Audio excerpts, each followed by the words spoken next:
listening to the Straight to Video podcast with Rob Lane. We did it! 50 episodes of the Straight to Video podcast. Who'd have thought it when this thing launched back in the summer we'd have racked up 50 shows by the end of the year.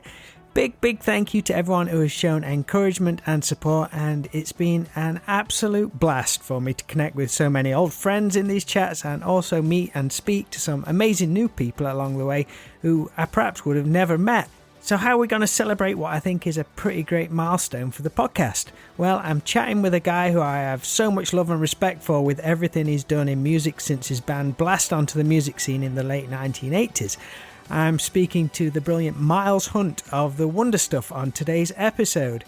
Not gonna lie, I was super late to the Wonder Stuff party. I knew a few of the singles and I'd loaned their album Construction for the Modern Idiot from the library when I was at college.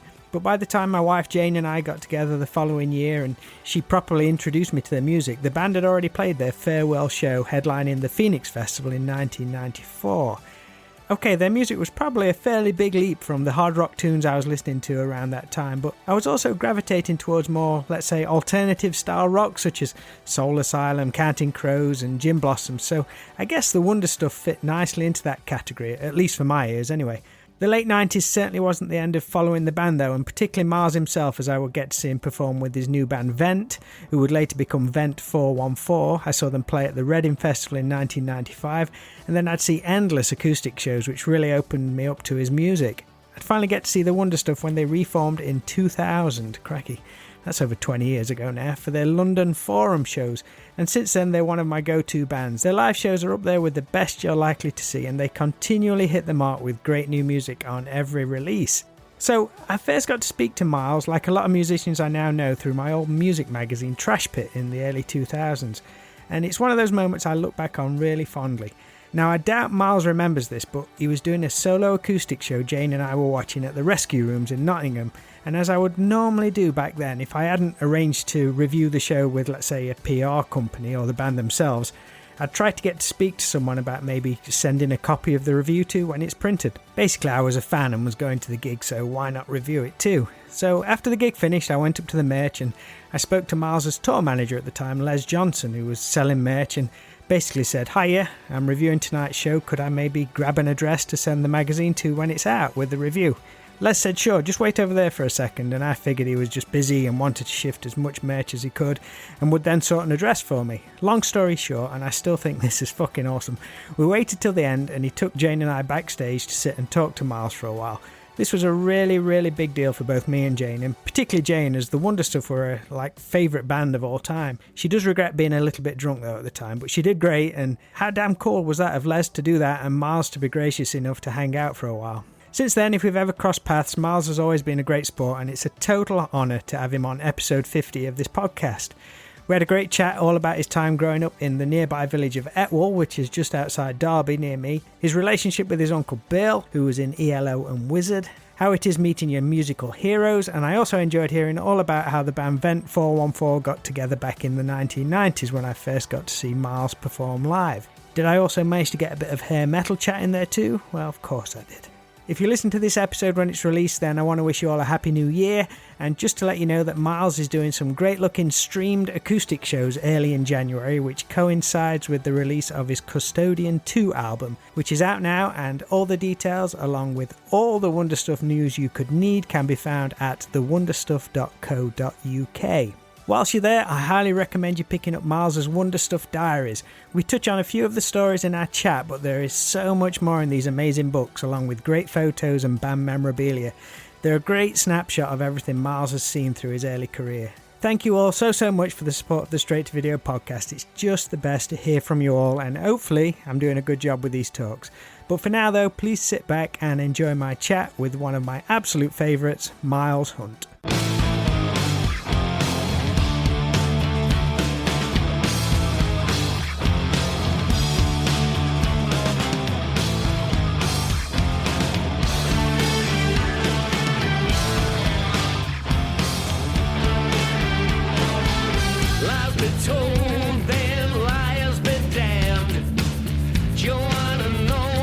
My right hand, what I took from the rich and gave back to the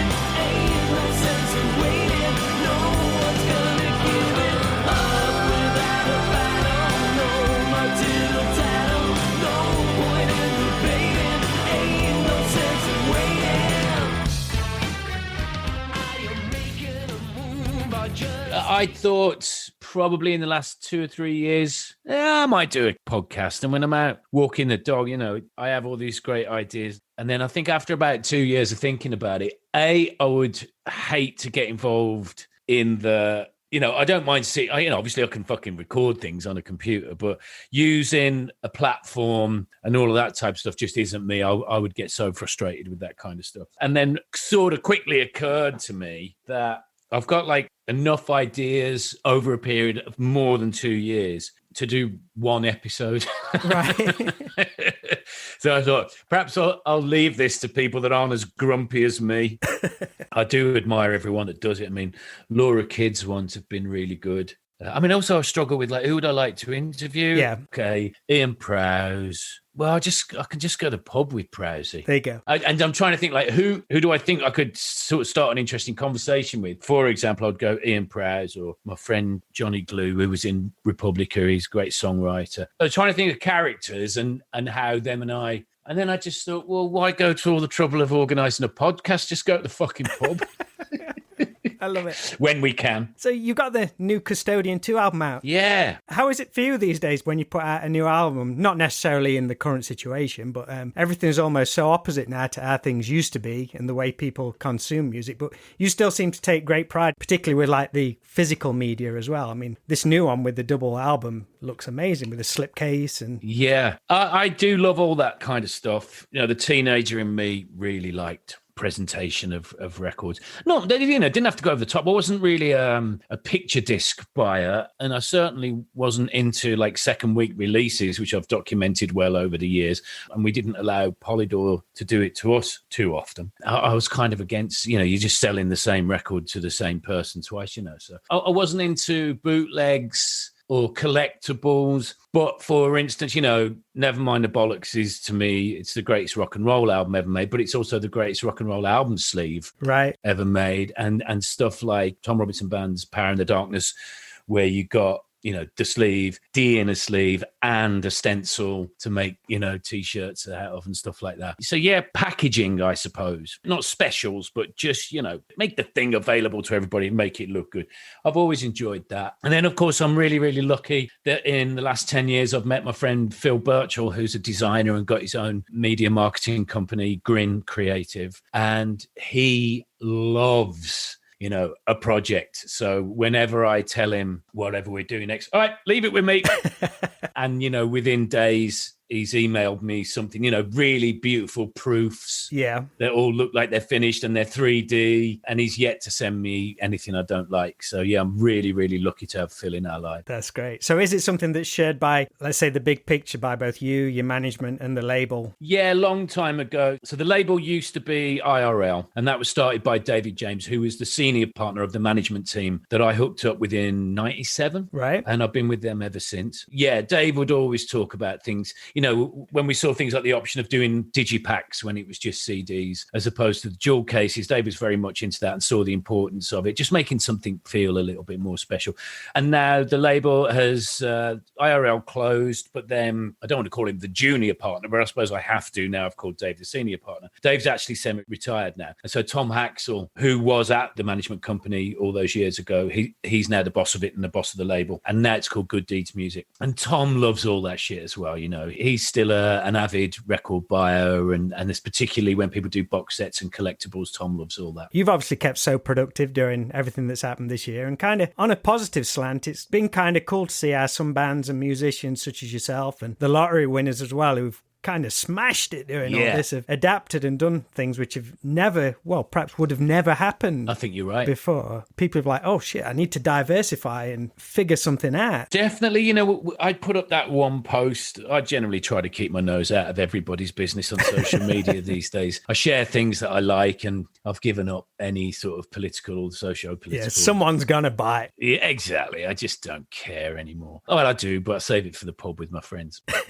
But yeah, the lottery winners are just amazing. But of course, they have youth on their side. All that energy. Yeah. Although poor Tom, Tom Rylance, their singer, he was expressing some concerns of his to me recently and just saying this year of being put on pause, which I think you and I would both agree they've done anything but been put on pause. They've just kept that forward motion going, but in a different way to that he had planned. You know, he's worrying about age and him being irrelevant. And I'm like, how old are you? And he's like, I don't know if he's 30 yet. And I'm like, oh, shit. Mate. Tell me about it. But yeah, I put one post up having a little crack. There was so many musicians moaning. Yeah. So many people that I had previously respected. And yes, it's difficult. Something's changed for musicians and performers, stage performers of that this year that we're all very well aware of, and it's made it more difficult to pay the bills. But the whining doesn't help.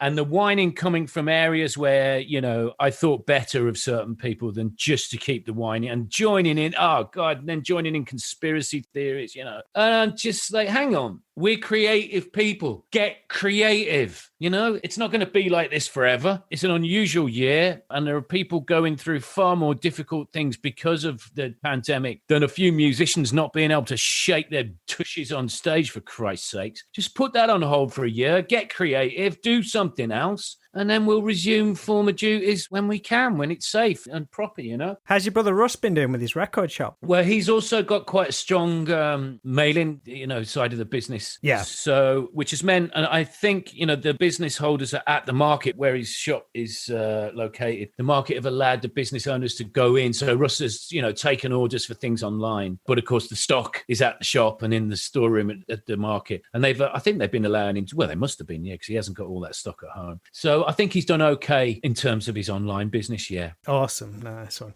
So in the first of your Wonder Stuff diaries, you go pretty in-depth into your early years, so I don't want to go over all the same stuff, as I think people should check out the books, as it's amazing what you put together in there. It's insane. Again, that's Phil Birchall, you know. I just wanted to write one paperback book. And Phil Birchall, you know, the band's designer, and I guess my best mate, you know, he's just, I'm not letting you do that. I'm not letting, because I've seen all the crap that you've kept, you know, over the years. I say, you know, print media and stuff. He goes, and that's all going in there. Okay. So Phil completely took over that project, and I'm so glad that he did. Yeah. I recall seeing you at the Vic in Derby. I think it was in like the early 2000s when you played with the Miles Hunt Club. Oh, yeah. Yeah. You mentioned as a child living in the nearby village of Etwall. That's right. Which I thought that was pretty cool, because I used to rehearse in a band. One of my early bands, we used to rehearse on a farm in Etwall. I was like, holy shit. So you moved there at a very young age. Does Etwall hold like some of your earliest childhood memories? It does, yeah, because of course of the period that we lived in, Etwall would be the early 70s. Yeah. It was an unusual place to, you know, we'd lived in a city really, or on a council estate prior to that, and I have memories of that too. But then, you know, we're in a proper Derbyshire village, and so the dressing of the wells was all new to me and all rather exciting. There was a great story about the church had a ghost called the Grey Lady, and me and my daft young mates used to try and tempt the ghost of the Grey Lady out to come and play with us. And then, of course, it's the early 70s. My uncle was having hits with the band that he was in, Wizzard, at the time. So the nephews and nieces and stuff, we used to get given the merchandise, so like the Wizzard T-shirts, I'm off to see the Wizzard, it would say, and great big badges. And so I used to wear stuff like that to school. The junior school didn't have a uniform. And so, yeah, I sort of became an unwilling. I was glad to parade around in all this stuff, but I didn't really want personal attention because I was so painfully shy. But yeah, it was a nice thing to be known for at a very young age, you know, in a junior school. Oh, this guy's got, you know, his uncle's in a rock band and they're in the charts. And it's amazing. Yeah. And of course, I suppose all people remember their first taste of beer. Yeah, and that was in Etwall. It was in Etwall at a pub called the Spread Eagle. It was either my dad, granddad, or one of my uncles let me taste their pint. And, you know, it was probably around Christmas, and there was always that eagerness of the men to get to the pub. And so I thought, you know, this stuff must be really, really magical, which of course in later life I've discovered is.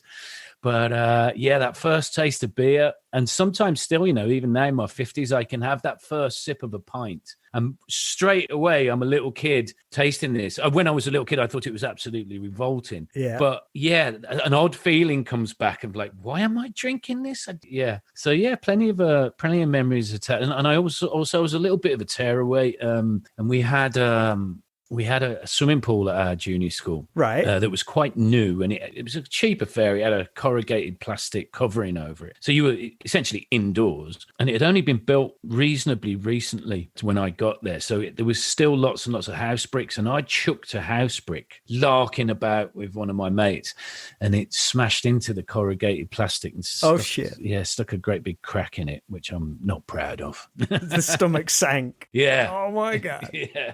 Have you ever taken a drive back through the old neighborhood when you've been out on tour? I have, but not in 10, 15 years. I can't think it's changed that much. I wouldn't have thought it would. I mean, my senior school got knocked down and replaced by some, a more modern building, but that was in Birmingham. So maybe John Port's been level and rebuilt. I don't know. That's the sort of thing I guess that could happen. But hopefully the Spread Eagle's still thriving. I usually ask musicians if they're into anything else as a kid before music, but you were pretty much in from an early age, what with your uncle being in ELO for a few years and then Wizzard. Did you see him on Top of the Pops as well? Yeah, we'd see him on Top of the Pops, and he must not have lived at my nan's, but at that time, perhaps before he was married, and but I think he kept the Hammond organ at nan's, so I'm guessing he probably lives with some mates in a flat which was either upstairs or just too small to keep the Hammond organ and the Leslie cabinet in. So that stuff was kept at my nan's. And then, so coincidentally, were some of his ridiculous stage outfits. I definitely have memories of seeing that kind of stuff at my nan's, yeah. How did you and your brother Russ view him? Was he kind of larger than life guy, or was it just your Uncle Bill? No, I mean, it was very much Uncle Bill, but, it's like, it's just normal times. I always come back to this. There's a great interview that Arena did 25 years ago with Leonard Cohen, and the interviewer asks Leonard Cohen about memories of the 60s and sort of gave it the inverted commas, the 60s. And Cohen just answers with, well, to us, it was just normal time. We didn't know it was the 60s. So I often come back to that when I'm thinking of answers for a question like that, because we didn't know how it was to be in a family where your uncle wasn't on Top of the Pops. Exactly. It was completely normal. Yeah, it was a good time to grow up and a great thing to have in our lives. And, and I've been texting backwards and forwards with him this morning, actually, on another matter. Yeah, so. I would imagine he's been to some Wonder Stuff shows over the years, has he? Loads. Yeah? Yeah, he's been to loads, yeah.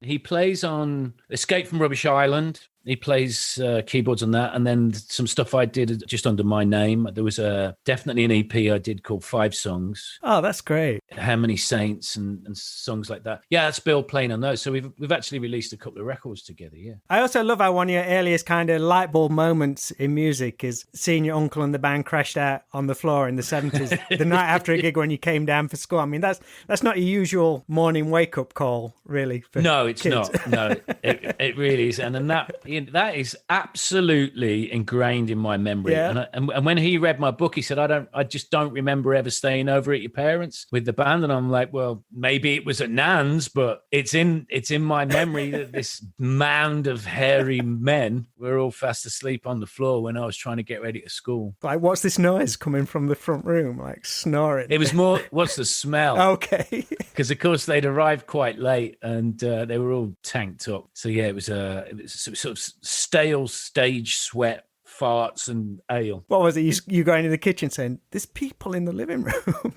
Yeah, and I often, I say in the book, it's like that's where my decision was made. Yeah, with what I want to do for the rest of my life. There we were polishing our shoes and getting ready for school and watching, my dad straightening his tie and my mom doing her hair, all getting ready to go to work. But these guys were just lazing around with obviously no intention of getting up.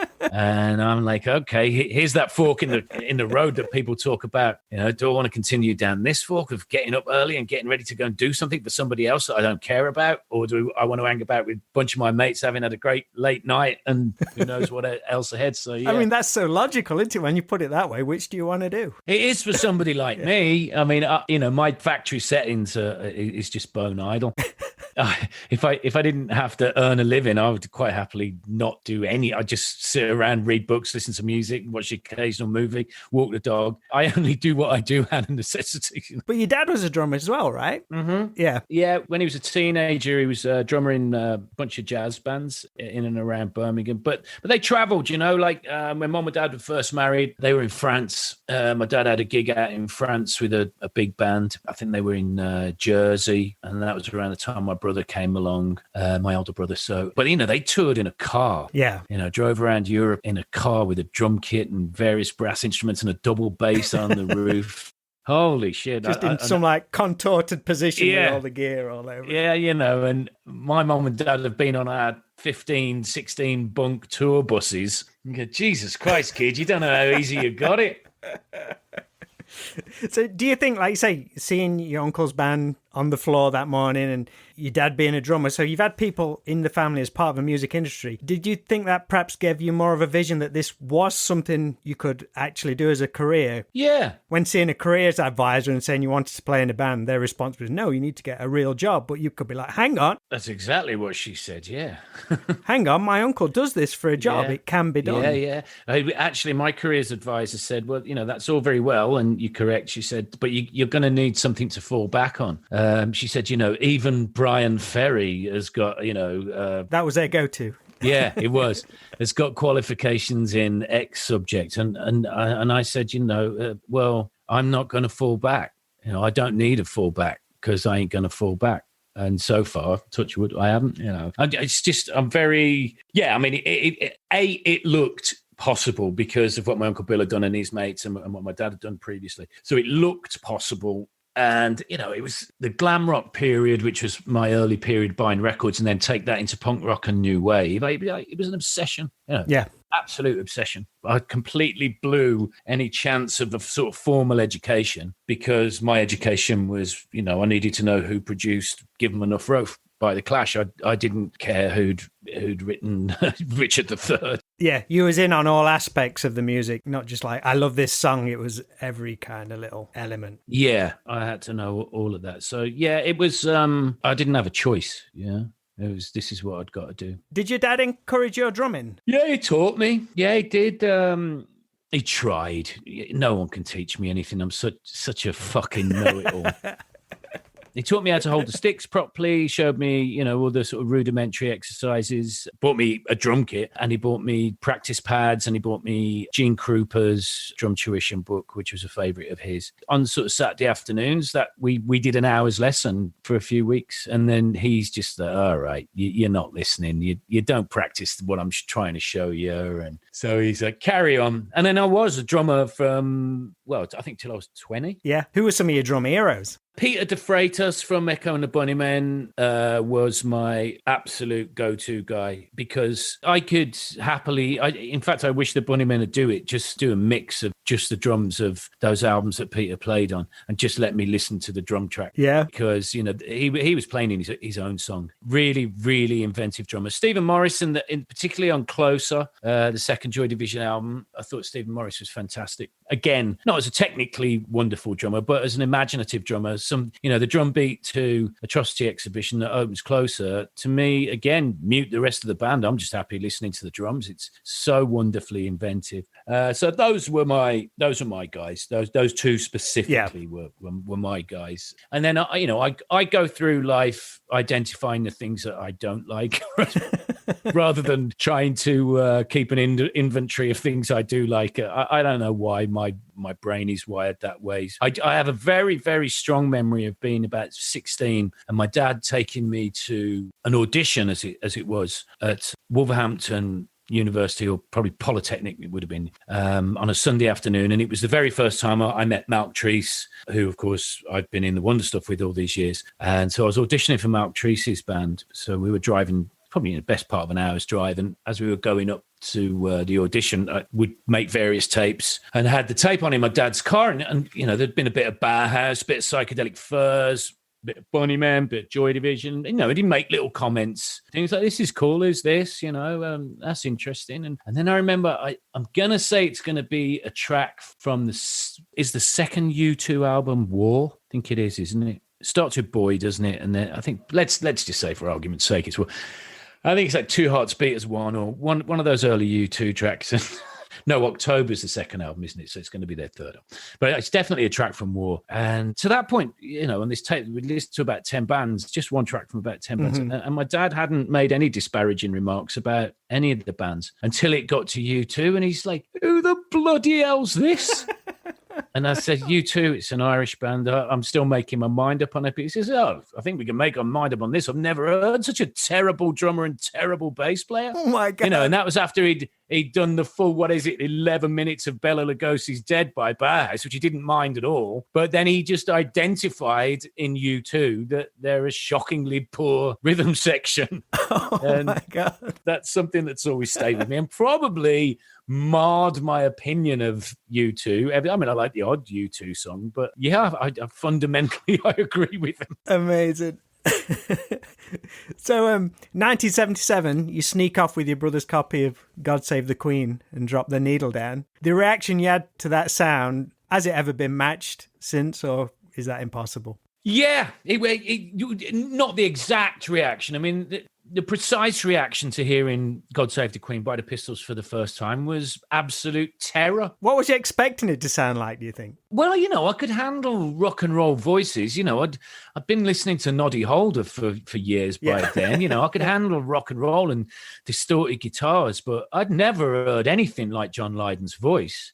I'd never seen artwork like that, particularly as it was so in opposition to what was going on at the time in the media. Elizabeth II being on the throne for 25 years was a wonderful thing and something that we should all be celebrating. And then they've stuck a safety pin through her image. And so the anticipation towards it was, okay. And then just the sound of Lydon's voice and that just incredible wall of sound. The wall of sound reaction, I remember having, the artist will surprise you when I tell you who he, not too long ago, I'm talking in the last 15 years, I was at my producer friend John Reynolds' house, and he's got the studio in the house there in London, and he'd just been working on what was a new Sinead O'Connor album at the time, and he just said, I've got some early mixes of what I've been doing with Sinead, do you want to hear? And he put on a song called Take Off Your Shoes, and if you haven't heard Take Off Your Shoes by Sinead O'Connor, then I insist you must go and find it and play it at a considerable volume. There's a threat in it. There's raw anger and emotion. That one really sticks out, just sitting in front of a pair of speakers like I did when I heard the Pistols. Yeah, Take Off Your Shoes by Sinead O'Connor. And I'm sure there have been other occasions. I don't always look forward to being terrified when I listen to music. Mostly, I feel,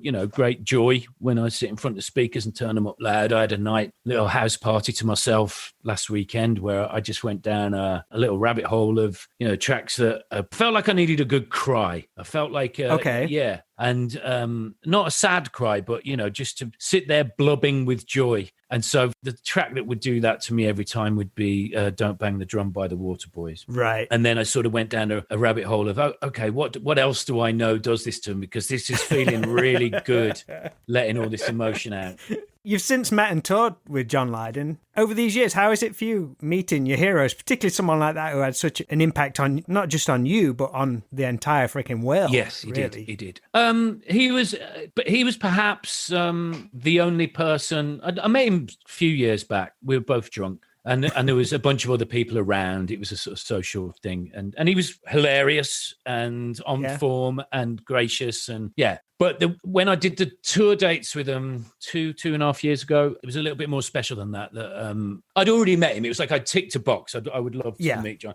So even though I was on the road with them, John's manager, Rambo, had said to me a couple of times, John wants to see you. And I said, don't worry about it. I don't want to trouble the guy. John really keeps himself to himself on tour. Like the band do the sound check without John. Right. I knew he'd also got his wife on tour with him, Nora, who's really quite ill and needs a lot of looking after. And I knew that's what he was doing. So I said to Rambo, please don't trouble him on my account. We've met before. Just pass my love on to him. And I'm happy with that. And this went on day after day. I'd see Rambo in the corridors of the venues and Rambo going, John wants to see you. I'm like, again, don't worry about it. Anyway, so we got to Glasgow and we both finished our shows and I went off to the pub with a couple of lovely friends up there. And then I was sort of wobbling past the venue on the way back to the hotel and Rambo was in the street doing something, going in between the tour bus and the venue. And he says, you see John now. And I said, honestly, if the guy's, just leave him alone. No, he wants to see you. So I went up the stairs and into the dressing room.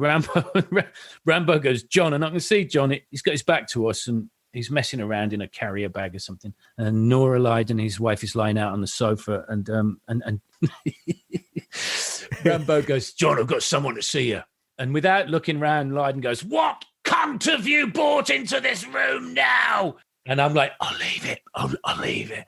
And anyway, he stands up and Rambo goes, it's Milo. And he goes, Milo! And just gave me the warmest, loveliest, great big smile. Amazing. And a cuddle. And then got the fags out and got the beers out. And we sat and did about 2 hours pretty much. Oh, wow. Me and just like there was other people in the dressing room. You know, there was the band and friends of theirs that, you know, they only get to see when they're in Scotland. But it was more or less me and Lydon for straight 2 hours. And it was incredible. It was cheerful on both of our parts. And he, you know, to me, everyone can have their own opinion of Lydon. And I'm sure he doesn't care what anyone thinks of him and never has. But to me, he's like, he's just like a kind, generous, lovely uncle. You know, I think he's one of the sweetest and most beautiful people I've ever met. And, you know, he shows it in ways that some people don't enjoy. But that's what makes him John, you know. Is there a John Lydon character then, an actual John Lydon, do you think? I think perhaps once there was. But I think he's been at it so long now, they're completely interweaved. There was something I really had to tell him, and I won't tell you what I told him, but he listened intently, and he doesn't take his eyes off your eyes. And he's listening, and he's looking very, very serious. And then just breaks a little smile and says, "Oh, that's kind and generous of his time and of his spirit." And then he gives you a Johnny Rotten answer, you know, and puts on a voice and gets large in his frame and then sort of looks for your response to that. Amazing. It's really entertaining. But yeah, I just think he's one of the kindest blokes I've ever met in my life. So the box was ticked and then you got a highlighter marker and circled it as well. It was all good. Yeah, it's all good, you know, but it's funny because I had a certain, you know, anxiety about meeting him. The first time I met him, I didn't really want to because, you know, I've been in the same room as him a bunch of times and see how he can be. And I just thought I would hate to be on the end of that, you know. But so he was kind of like, because of who he is, really. Over the years, you know, I had the great fortune to meet Joe Strummer. I've met Mick Jones. I've hung out with Paul Weller and Tom Robinson, and I've met Howard Devoto. These are my guys, you know. These are my guys. I met all of Slade and had laughs with all of them, you know. And Lydon was the one, of course, he's incredibly important, but he was perhaps the only one that I thought, I'm not sure I actually want to meet this guy. But he was a darling, just as every one of my childhood heroes has turned out to be when I've met them. So I'm quite chuffed that I chose all my heroes quite well. For people who've been in the industry that long, you can't be off with people all that time and have that longevity. I think Van Morrison's done a good job. Okay. Fair play. So another big single for you was Radar Love by Golden Earring. Well, it was my first single that I ever bought, yeah.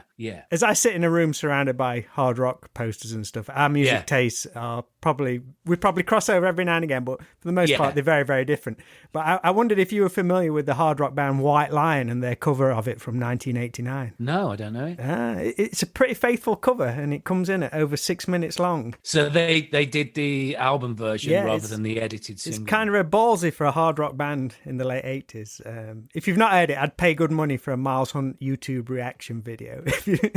I think I probably wouldn't like it because I'm so married to the original. Right. And 80s, when anything got re-recorded or covered in the 80s, what people were doing with production at that period would just ruin it. You know, when Radar Love was recorded by Golden Earring originally, there were no click tracks and gated drum reverbs and all of that fucking nonsense. It was just a hell of a good band playing together. And, you know, it's like, is it Quiet Riot that covered a couple of Slade tracks? Yeah. I mean, they're fucking horrendous. You know, they've just... I'm really glad that they did them and made those songs, you know, famous and successful in America and brought some money in for the writers. But I mean, they are fucking horrendous and they sort of miss the point. Come on. You know, so...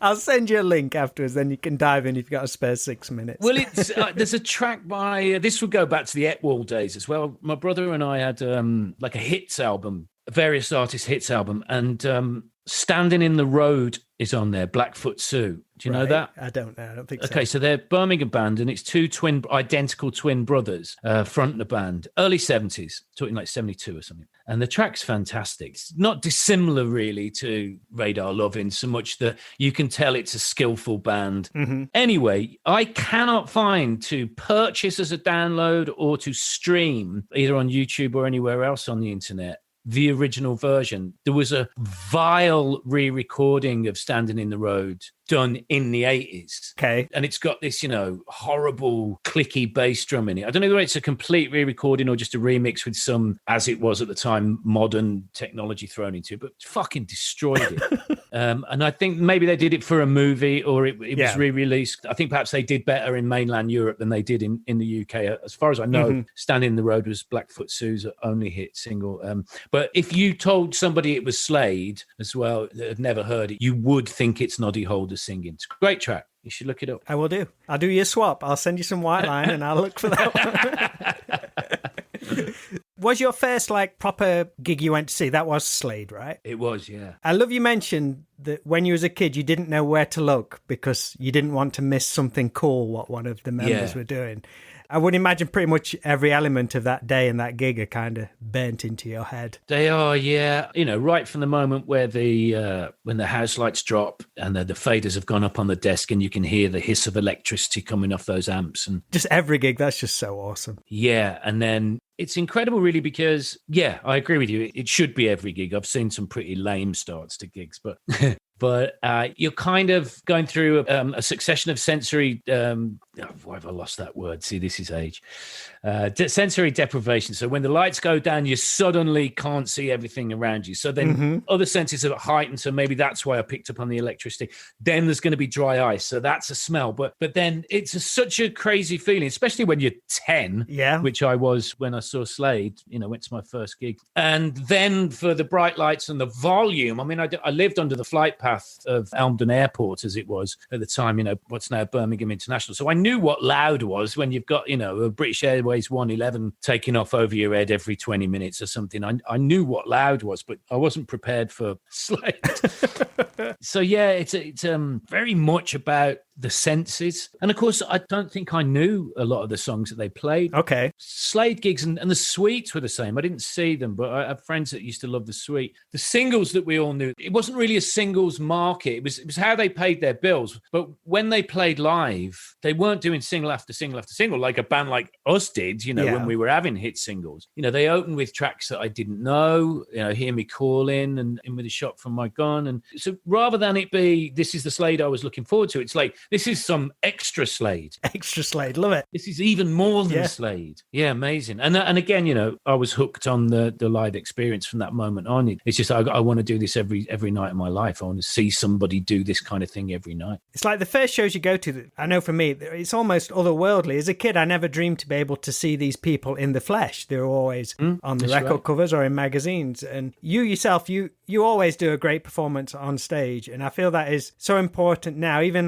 decades into the Wonder Stuff's lifespan. I'm sure there's some of your fans who are bringing their kids to gigs, so it's their first show as well. Yeah, I've seen a little bit of that going on, That's amazing that you're giving them their first concert experience as well. Yeah. Are there any bands that you perhaps not been a particular fan of and then you saw them live and it totally changed your opinion? Nothing that comes to mind. No. It's happened the other way around where I've seen a band live and that friends of mine have gone, you got to see this band. I'm like, I'm not sure I need to see this band. And because I'd already made my decision before I went into whichever venue it was that I would hate them, I hated them. Right. But then... stood there with your arms folded. Yes. Impress me. Exactly. But then it's actually the Counting Crows. I didn't like anything by the Counting Crows, and I saw them in quite a small venue in London. A friend of mine go, no, you're wrong about them. They're good. Come and see them. And I went to see them, and it was just, made it even worse. Really? Because you're a fan, though, aren't you? You and Adam know each other and stuff. Yeah, I am now. Yeah. Then it's a couple of years later, or maybe several years later, that the guitarist that I worked with out in New Jersey in the US called Michael Ferrantino, he was another person going, come on, listen to Counting Crows. I'm like, go fuck yourself. I've heard how many times that people have done do this to me. And this was by the time that Counting Crows had released This Desert Life, maybe third or fourth album. Right. And I'm like, oh, hang on. This is a bit special. And I was on the road in the US and we were doing a lot of driving. And so it became our sort of tour soundtrack. Michael already loved it. And then when I got home, I bought myself a copy and I'm like, yep, this is absolutely brilliant.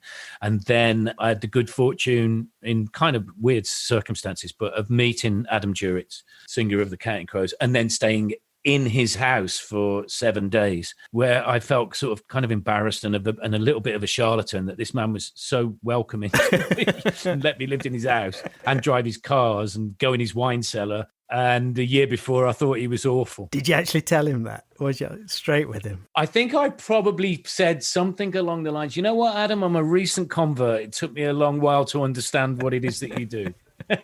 But then I've seen him 7 or 8 times since, and they are faultless. They're almost the perfect band. He has changed as a frontman. We saw him on the first tour back in, when was it, 94 or something like that? And all I'd been to before was like big American hard rock gigs. So the singers coming out, really going for it.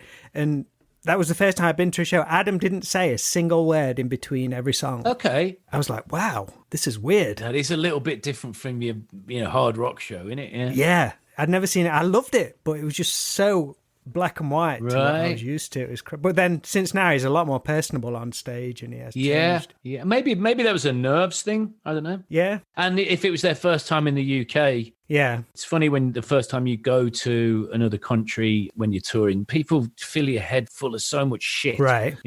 Wait till you go to America, mates of mine that had already done it. There'll be this, and then you got to look out for this, and this city's really dangerous. None of it was worth listening to, and you find your own way and you have a great time. One band I know you're a big fan of, the Waterboys. My wife Jane's a massive fan. She got tickets to see him on their last tour, and I only really knew the single and stuff, so I was expecting maybe a couple of hours of chilled out kind of folk kind of tunes. I was blown away. Oh yeah, it was great.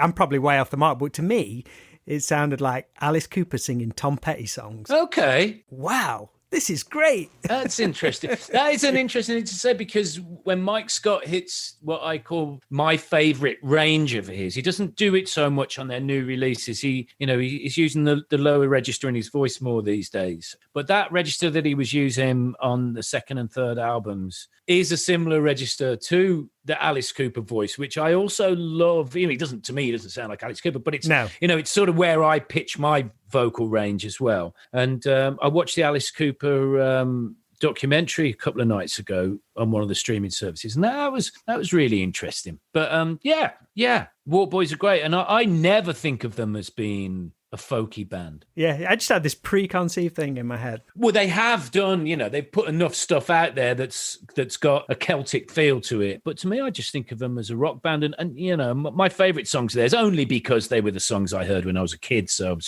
they're indelible again in my mind. Things like Rags and Don't Bang the Drum are just stunning rock tracks as far as I'm concerned. Just wonderfully melodic, beautiful lyrics. Yeah. Did I read correctly in your diaries that the first Wonder Stuff gig, it was at JB's in Dudley, right? Yeah. Was it just a few days after you rehearsed? Yeah. And that was the first time you kind of went to be a singer as well? Yeah, all of that is true. As that lineup, there's a caveat. Okay. So we'd done perhaps 2 rehearsals with Richard at Potwell Itself standing in before we could find our own bass player. There was probably 2 rehearsals before that with another bass player, Chris, and then Rob Jones. I think we'd done 4 or 5 evenings rehearsals with Rob. So the songs had kind of been written between me and Malk around each other's flats. And sort of Martin had got to know them. Martin Gilks, our drummer, had got to know them because we'd rehearsed with the other bass players. But yeah, maybe 4 or 5 rehearsals before we did our actual first gig. And saying it, the gig was 20 minutes, in which probably we got 11 songs in, knowing us at the time.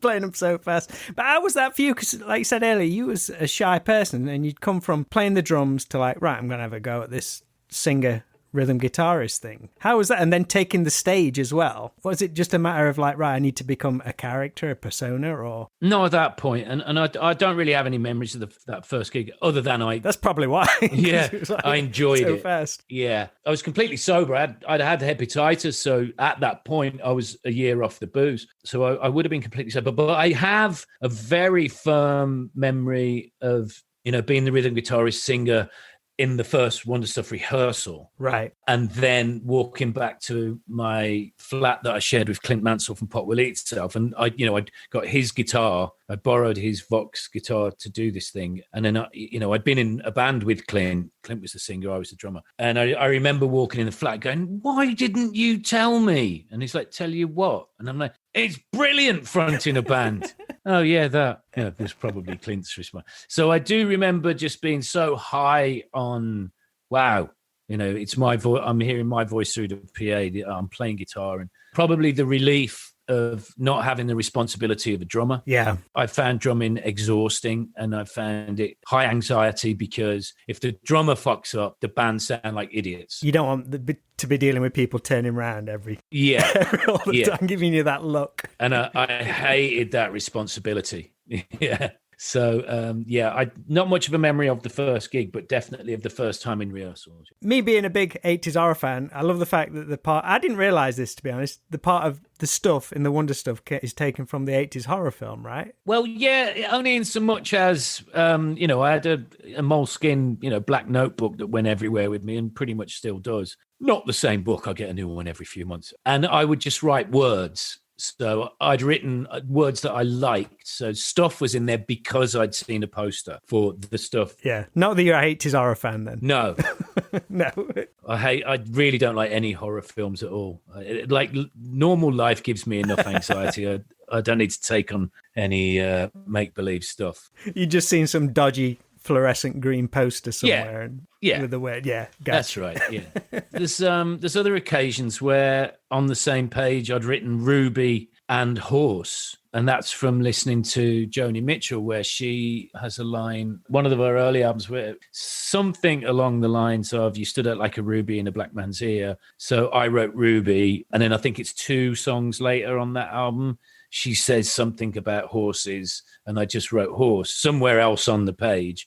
And then when I'm looking, Malk's come up with some music, as it was in the case of Ruby Horse from the 8-Leg Grill Machine. Yeah. And those 2 words just stood out. Okay, let's write a song about a girl called Ruby Horse. Always worth scribbling stuff down and keeping it. I was kind of late to the game when I came to being introduced to your music. I knew, obviously, Size of a Cow and Dizzy and stuff like that. But once me and Jane became a thing, you were our favourite band. So I didn't get to see you live until you formed Vent and performed at Reading in 1995. So I'm excited that Vent 414 are back. That's the plan. Yeah. How did you approach that band back then with the current musical climate? Because it was a true force. That band was friggin' a monster. Very little thought went into it other than I had a bunch of demos on cassettes after I left the Wonder Stuff, and I was just calling it Noise for Noise Sakes. Good EP title. Yeah.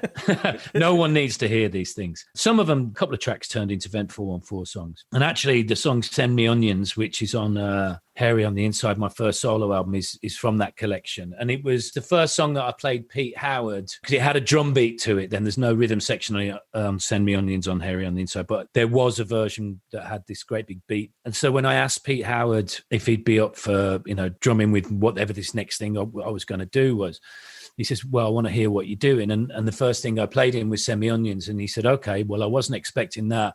But if it's going to be like that, yes. Yeah. Because it's basically a drum track with just occasional chords and a very low-key vocal over it, and he's like, yeah, I'm in. And then we didn't see each other for a few weeks, and then we bumped each other on the tube. I'd been put together with Morgan Nichols, who was still in Census Things at that time, by the manager that I was also involved in a subsidiary label of Polydor Records that him and I had set up. A guy called Tank that managed Ned's Atomic Dustbin. But Tank and I had a label deal with Polydor to sign other acts.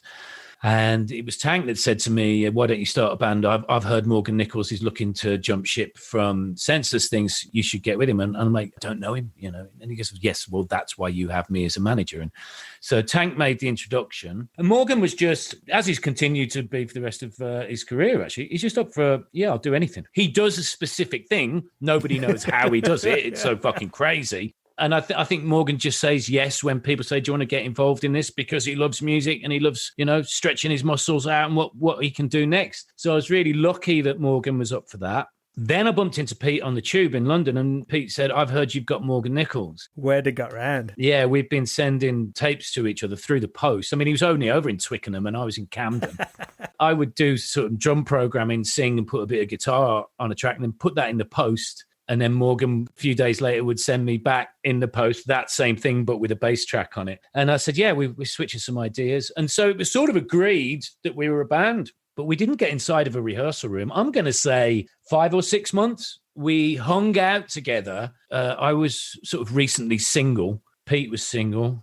Never really understood what Morgan's personal life is, to be honest with you. But anyway, the three of us, we'd got the juice. Pete had been in the Clash and Eat, and I'd been in the Wonder Stuff, and I was working at MTV, did a bit of XFM. Morgan had been in the Census thing. So between the three of us, if there was like a rock and roll party to go to in London during that summer of 95, then we could get into it. Amazing. So we were at this virtual band, and it even got into, when they used to have the gossip columns in NME, and a friend of mine from America had said, "What are you calling the new band?" And I'm like, "I don't know. I don't really care, and we'll figure that out when we've actually played together." So the three of us were hanging out together, and my friend in America had said, "You got to call the band the Pan Am Stress Boys." And it was all to do with, there was a story in the news at that time that Pan Am Airlines had so many of their pilots busted for using cocaine. So the idea of it was Pan Am Stress Boys was this daft thing that my friend had said to me. So I'm at so-and-so's party or after show, and it was an enemy journalist that said to me, "What's this about?" I'm at Pan Am Stress Boys, and then sort of walked away. And I thought, oh, fuck, that's going to end up in the gossip columns. Well, it didn't. It was a news story on like page 3 the following week. Miles Hunt's new band is called the Pan Am Stress Boys and features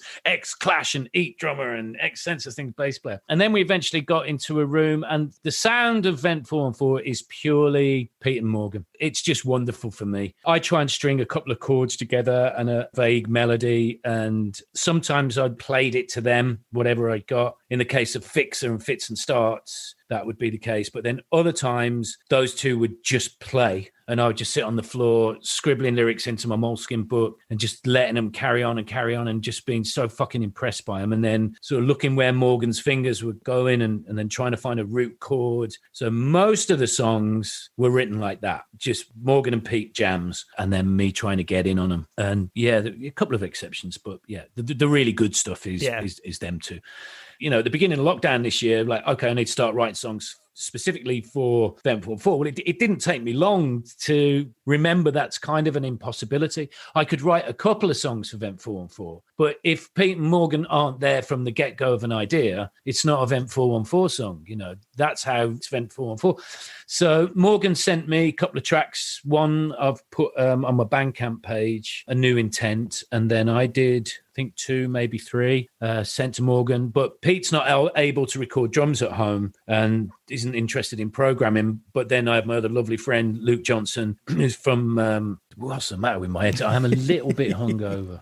He's a monster drummer, Luke is. He's incredible, but he's also a monster programmer where it sounds like he's drumming. So Low Lives is Luke's band. Fantastic band. Really good rocking band. So, yeah, we've done a few with the Vent 414 moniker. The one track I've written, We Can All Do Better, I love it. And, it really came to life when Morgan put his bass line on it, completely changed the vibe of the track. So I've stopped trying to write for Vent 414 now because I think it's kind of pointless.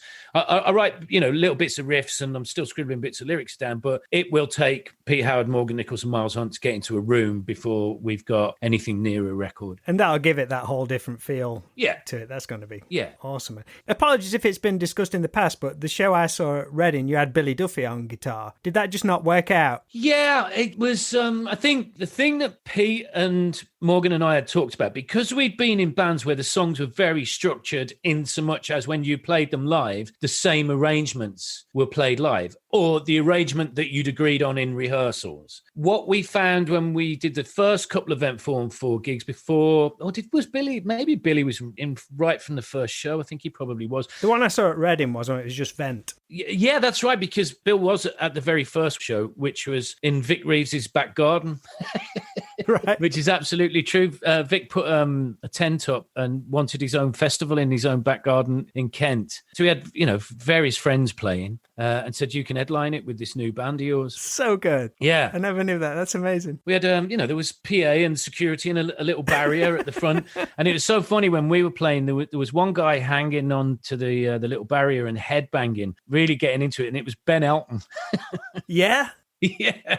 That was it's like, oh God, our first fan is Ben Elton. That's like a little time capsule of the 90s in one thing. That is right there. Yeah, and Bill played at that show. So yeah, we'd rehearsed a lot, but what we talked about, the original three of us, was that we didn't want to go on stage and play the same version of the same song every night. Right. It was one of the things that I'd got sick of with the Wonder stuff, really, particularly when we were deep into, a 40 or 50 date tour. I started to feel like I was in a play. Yeah. It's just so much repetition. Just needed some space to kind of go off every now and again. Yeah. But then the Wonder Stuff was a 6-piece band. And it's so, people didn't want to hear the Wonder Stuff jam, for Christ's sake. They wanted to hear what was on the records. And so that was the agreement. But then when Billy Duffy came into those first rehearsals, things automatically started sort of getting structured, because Bill would put a top line in, that hadn't been there previously, and then would want to, when do we do that bit? So the songs had to become more structured. And so we did a few shows, and it was particularly Pete Howard. I just noticed that he wasn't enjoying doing the gigs as much as I thought he was going to. And Pete's, wonderful. He's got a wonderful vocabulary. He expresses himself verbally just brilliantly. And I'd sort of forgotten that those early conversations when we were just three guys going to parties, we were talking about what this band was going to be, and it wasn't going to be a super group with highly structured songs and a very famous, world-famous lead guitarist. And so I was happy to go with the flow. I love playing with Billy Duffy. I've spoken to him this year, and I think he's a great guy, and he's a wonderful, wonderful player. And of course, Bill had ideas of his own. He'd got a full rock career behind him with two fucking fantastic bands, in Spear of Destiny and The Cult. And so he had ideas of how Vent should progress, and they were just hitting the wall with Pete, really. And then I'm like, shit. And it really was, which way do we go here? And I think the eventual decision was just like, you know what? Let's just knock this on the head for a bit. It's not working. I don't like being in a band where the guy that I started it with is not happy.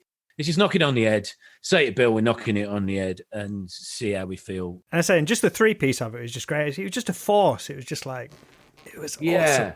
And I think we were playing at the top of our game at each individual member. I became a better guitarist. I became a better singer, because that lack of structure, you're inventing new bits of these songs differently every night. You're improvising a little bit. You kind of got the space as well, with it just being the three of you. Far easier. Yeah, far easier. So, yeah, I'm just waiting until everybody's comfortable with going off to a rehearsal, because, of course, we're spread all over the UK, the three of us. So just, when everyone's comfortable with getting into a room and kicking around some ideas. Around that same time, in the 90s, you're undertaking a lot of live shows in the USA. How did your relationship with America, and particularly American music, develop over time? Was you opened up to many acts on tours with the Wonder Stuff and your acoustic tours? Because we've mentioned Counting Crows, and I've heard you mention Jellyfish. Yeah.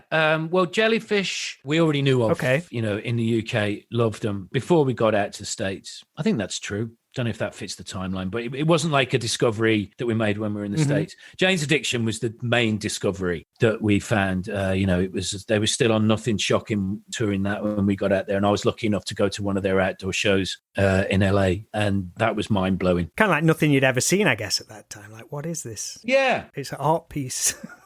It is, but they're almost such very different characters. Navarro very much looked like an off-the-strip metal guitarist. Perry had, this otherworldliness about them. Some of their jamming reminded me of early Public Image Limited. They were obviously a very capable rock band. Particularly, Steve Perkins, for Christ's sake, as a drummer, he's one of the greats. But also, the history of their taste of what they'd grown up on was obviously similar to mine, that it was punk rock and new wave. And they obviously knew, British stuff and weren't just a bunch of hairy strip metalers from California. Yeah, and then, of course, we met Gigolo Aunts, met Spirit of the West up in Canada. I got into Indigo Girls, which perhaps I wouldn't have found the Indigo Girls had I not gone to the States. And I had a love of American stuff, obviously Iggy Pop and Lou Reed and all that kind of stuff when we were kids. I think outwardly we weren't originally interested in going to the States to tour because we knew that we were back on ground level or even in the basement, and we were going to go back to very small, sweaty clubs. Whereas in England and in some of the major cities in the UK and some of the major cities in Europe, we were hitting 1,000 plus 2,000 nice big rooms. You're on that trajectory. Yeah. This isn't about how many people you can play to. This is not how the decision is made. What do you prefer, sweaty clubs or nice big rooms? The decision is purely on how much hard work it is to play smaller clubs. Usually the gear ain't great, the stage gear ain't great. Usually there's not a lot of room on stage. Usually there's too many people in the room, so not enough oxygen to get the job done. And it feels a little bit like going to war. And, as much as I know about going to war, anyway. And we just weren't really looking forward to doing that. In New York and Los Angeles and Chicago, we did really nice sized venues. But to get between all of those cities, we had to do a lot of small, sweaty clubs and college gigs that, we just walked into the rooms and our hearts sank. You're like, well, where's the stage? Oh, we got to build it yet. And it was actually made out of like refectory dining tables that they were going to put together with gaffer tape. I'm like, oh, for fuck's sake. So, we weren't looking forward to that. But I think we did enjoy America, and we met, I met some of my very dearest friends in those early tours of the States that I'm still lucky enough to call friends. And we had a fucking good time. We had a riot. Was there anywhere you could consider moving to or living there? Was there anything that kind of popped into your head at any point? Yeah, in the late 90s, I was seriously thinking of going just to live in New Jersey. Yeah? Yeah, obviously I'd have loved to have made a plan to live in Manhattan at the time, but I knew that was out of my price range. And the really good friends that I was hanging out with, and quite a few of my family as well, I've got quite a few American relatives, are in New Jersey and Pennsylvania. I really like New Jersey. Some great characters there. And you're still close to Manhattan as well. Yeah, it's 90 minutes on the train. So, yeah, I was thinking about that. As with the most way I meander my way through life, it never happened really. But no regrets. I did other things that I'm pleased that I did. But yeah, I'm not sure I have any great want to go back to America ever again. And I think, me and my friend Lainey were talking about this recently. And in fact, I'm not sure I'm going to go anywhere again, really, outside of Shropshire. Build the wall around Shropshire. Yeah, I'm more, I've been here now for 9 months, haven't been anywhere else. And I'm fine. I'm absolutely fine with it. Just get you to the Vent 414 rehearsals. And yeah. That's it. You'll be fine. You'll be happy. Exactly, yeah. It's been a weird year. I dare say as things open up again, my opinion of that will change. And that's what I was saying to Lainey, if I was to go away, make a plan for a year's time, there's somewhere I'd like to go just for a change of scenery, I would need a time machine, because Manhattan's not the Manhattan that I loved. The Manhattan of the 80s and 90s was a very different place to what it has become. So I have no great love even to go. It's still probably my favorite city in the world, but to really think I'm going to go to New York and have a great time, I would need a time machine. Miles, thank you for your time, mate. I appreciate it. No problem, Rob. Thanks for asking. Lovely to see you, mate. Yeah, and you. Right, I've got to go out and walk the dog before it gets dark. All right, you take it easy. Cheers, Rob.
Hope you all enjoyed that. It was a pleasure to sit down and chat with Miles, and it's extra great to have him as part of episode 50 of the Straight to Video podcast.